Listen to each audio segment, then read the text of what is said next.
Thanks to some reporting by Aaron Durfel over at the Gazette, we have learned that some bureaucrats within the health ministry here in Quebec put a lot of effort into a 31-page directory outlining in excruciating detail when healthcare workers are permitted to speak English. And it goes into, various scenarios and explains, yes, you can do it here, and provides examples from healthcare. The question I have is, why just don't you tell healthcare workers they're permitted to speak English when it would benefit the patient? That would be my guideline. It's okay to speak English when it will benefit the patient. It's short, it's concise, it's not even a full page, never mind 31 pages. Forgive my frustration. Here to help us puzzle this out, we welcome a man who is no stranger to the language question here in Montreal, lawyer and chair of the Coalition for Quality Health and Social Services, Eric Maldoff. Thanks for joining us on CJAD. Good to be here. Thanks for inviting me. All right. What's your hot take on the 31-page advisory to healthcare workers? First, I have to say I'm voting for you. Your solution is perfect and sensible. Unfortunately, I don't think I could get elected. But and we would save a lot of trees, too. Yeah, probably. So we have about 30 pages of directive that is trying to specify exactly when a language other than French can be used. The bottom line is that the spirit comes from Bill 96, which is what put Bill 101 on steroids. That basically the bureaucrats or the people working in the public sector are being told, use only French, address people only in French, receive them only in French, treat them only in French, unless you fit into an exception. And even if there's an exception, it is very clear and even more clear in the directive. Even if there's an exception, don't use another language systematically. So maybe by accident, you might on some occasions slip into using it. The other thing they've said is, the Premier, Legault, published a full-page ad in the Globe and Mail when Bill 96 was moving forward. We had raised the health issue. We said, oh, no, look at the Article 22. It says in Article 22 that you can use another language in case of health. There's a little phrase that says, if required. Well, the directive makes, if required, it gives it its meaning. Urgency. If required because of urgency. So we're talking about a situation where don't use another language, even if you should use another language, and avoid it if at all possible. And for the people who are delivering the service, they have to sit there and wonder, can I use another language? Will I be sanctioned if I use another language? So I look over my shoulder.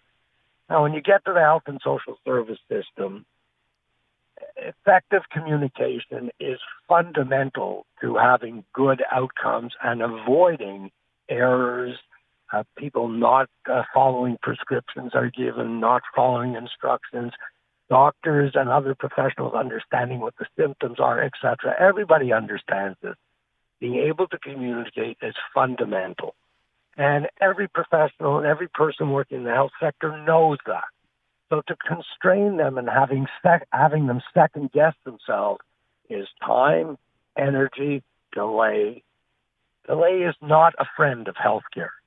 And having bureaucrats from other places showing up in health institutions and trying to tell people how to practice healthcare is crazy. It's irresponsible. People in the system are under huge pressure. We know the system is falling apart. And to start to send in people who have nothing to do with the administration of healthcare to be checking out whether they are satisfied with linguistic matters that have nothing to do with quality of care is a major problem. And hopefully your common sense solution that you just mentioned, somebody's listening, which is if it's going to serve the benefit of the patient, then do what you have to do to benefit the patient. What about that whole discussion about historic Quebec Anglos always having access, never having to justify, what happened to that? Has that gone by the wayside? You'll love this. It's alive and well in this directive because they have now made it clear that they are, as much as the government said they were going to back off of the historic Anglo, they've changed the term. Now it's recognized Anglo. Personne d'expression anglaise reconnue. And they have precisely the rights that Bill 96 laid out in Bill 101 on steroids, which is if they're eligible for English language instruction.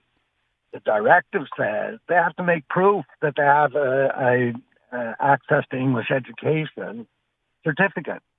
Now, that's going to be a very interesting problem to use that exception, because as we have an aging population, many people do not have eligibility in certificates for English instruction. And if you try to go and get one and you're age 50, you're not going to get one because the bureaucrats won't give you one. Furthermore, those eligibility certificates are for your children, not for yourself. You're getting your children eligibility for education. So they're saying, well, if they can demonstrate it with a certificate, then they fall into that exception.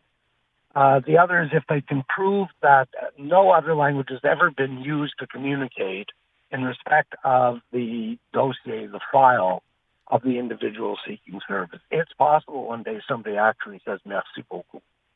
And that's the end of that exception. I know it sounds like an exaggeration, but they're writing this stuff down. This is what it says.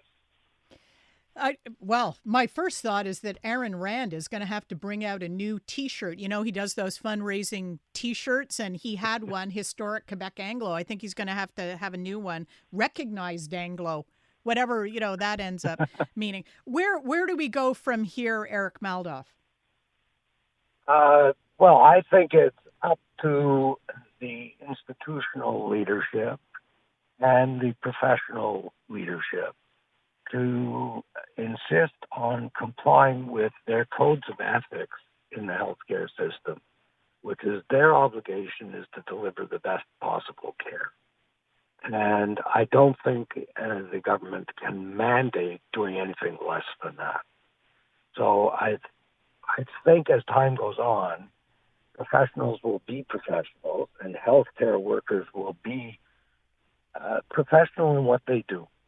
They're going to serve the people in front of them. If we start to get a lot of cases of people who are being denied service, it's very important that the media cover these things. It's very important to become known. The government will have to back off. It makes no sense.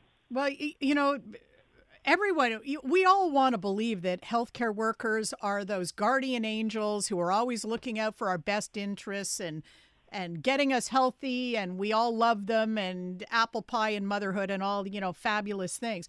But you know what? Like in any other profession, there are some real jerks in healthcare.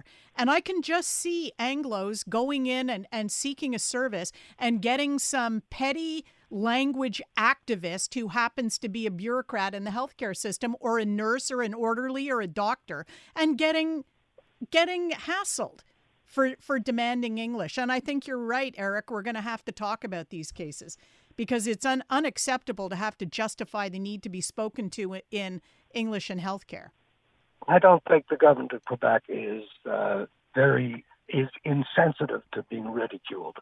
And if stories start to come out that that professionals and people in the healthcare system are denying service or frustrating service or delaying service and jeopardizing people's health, this is not just a local story. This is a big story.